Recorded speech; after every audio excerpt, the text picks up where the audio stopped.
Hello and welcome to the Wolfchase Toyota Insider on the Memphis Tiger Network. I'm Jeff Bridle alongside Darren Schoenrock. And Coach, an eventful week of non-conference baseball for you. First of all, we go back to that Arkansas State game last week, and where you're trailing, they seem to have control of it. You get down to your last strike in the ninth inning, and you come away with 5 two-out runs in the ninth, and you end up winning at Arkansas State. Yeah, you know, there's no clock, and we keep talking about there's no clock in our game. They've got to get you out 27 times, and that was one of those games where I thought we did enough early to get another guy in the game, and we weren't scoring runs, but we were putting pretty good at bats together, with the exception of about 2 innings. And most of the time, if you do that, it'll catch up with you later in that game, and it did that day.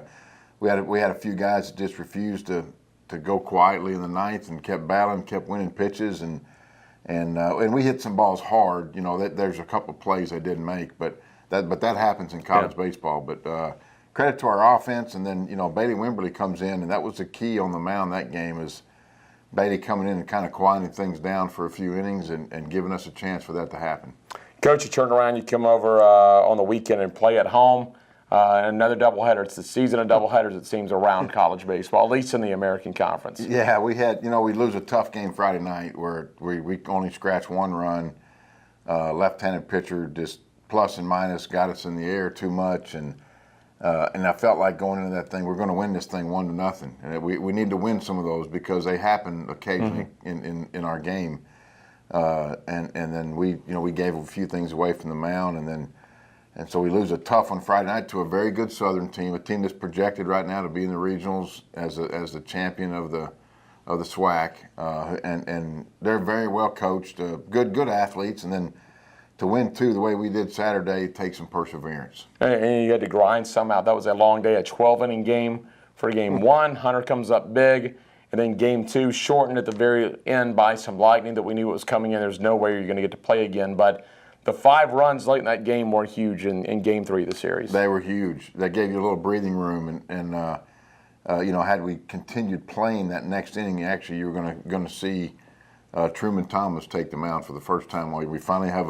another pitcher healthy that we felt like would be in the hunt for a weekend rotation job, and so that was the only thing that was disappointing Saturday, is not being able to get him in the game and see him in a competitive moment. But series wins are always good. Doubleheader sweeps are extremely hard in any level of baseball. So, and I think we're doing some things that leadership is leading the way. It's not normally or not always execution or great pitching performance or great offensive days. It's just the makeup of the team, and the leadership is finding ways to get wins when we have to. Talk a little bit about having to coach a doubleheader in a weather situation like that. Game 1, you know you're probably going to be fine. You're probably going to play the whole game. In fact, you played 12 innings.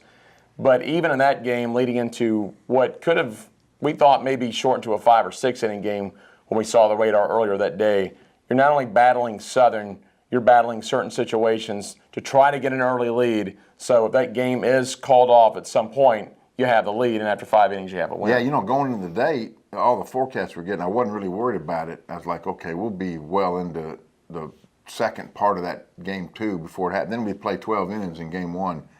And so it's now, as a staff, we talked about it before that, is we're gonna play it like 5 innings. Had the moment, you know, and we probably have the benefit of having the radar and stuff on hand in the dugout. So I've got some people in my ear all the time about, hey, it's at the river, it's close, and if those kind of moments come up, then we find a way to get Colton Neal into a game if it requires a save, and so you do some things based on what the radar is telling you to do. And in that case there, the first run is always huge, because now you play the game from in front, which is very important. But the key to that thing was how Chris went out and just dominated and just kept throwing up zeros and getting us back. We weren't playing a great offensive game, but we managed to put two big innings up, and most of the time you're going to win those. Getting that big inning early was you know, just basically a sigh of relief that now we've got a lead. Now we can just kind of play, which you want to call prevent defense. Yeah. Prevent defense in baseball is throw the fastball for strikes, guarding lines, don't give up doubles, make them bunch hits to score, and we were able to do that. from about the 5th inning on, and it was just a credit to Chris. And then the second 5-run inning, like you mentioned, put it out of reach, but that first one was huge because it let us play some prevent. And for his efforts, Chris gets on the honor roll. He's just a great story. What a neat story. Just you know what Chris is doing is the most mature part of what he's doing as a pitcher is the plus minus. He can reach back and get 88 to 90 when he needs to, and he's smart enough and old enough to know that he doesn't have to pitch like that. It's the secondary stuff, the changeup, the command, and he you know, in the fall we saw this. For 6 weeks, he never threw balls above the knees, and if you can do that in college baseball, you'll be successful. And he's been a neat story. He's found a home in Memphis that he really enjoys, and he's gonna, he's got another year, so he'll be a 6th-year senior next year, and probably be the most experienced guy in the dugout besides the coaching staff. Coach, you're going to head up to Storrs, Connecticut this weekend.